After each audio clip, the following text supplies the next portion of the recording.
bo da sa më shpesh,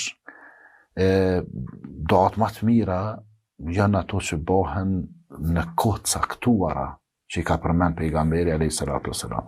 Pe kohëve caktuara të përzgjedhura është dita e xhamas, në përgjithësi e prej ikindis deri në akşam veçanti.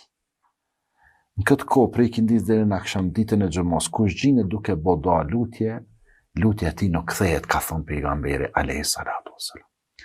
Kur janë agjërueshëm prindrit, edhe të në kohë, kur janë agjërueshëm me boda, po sidomos pak para iftarit, për shembull agjërojnë ditën e hona apo tejte, e pak para iftarit me ngrit duart.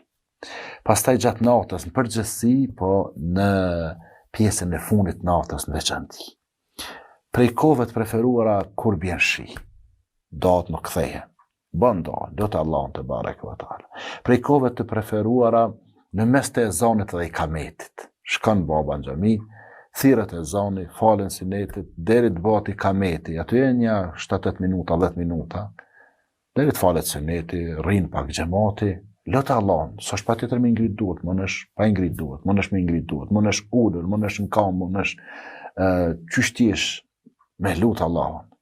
Pra dojen mes të zonit e kametit nuk kthehet. Pej kohëve të preferuara kur je në udhtim. Udhton, po e zon prej Prishtinës, në Prizren, në Peja, ku t'june dikon atje, apo në vene tjera, je udhtar.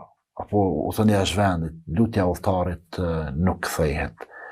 Prej kohëve të preferuara kush është në haqq apo në umre atje në venet e shejta, me u lutë edhe atje, edhe je udhtar, edhe je në venet e bekuara, edhe atje pranohen. Por lutjet në përgjithësi me i ba, amon veçanti këto kohë të cilat ne i përmendëm.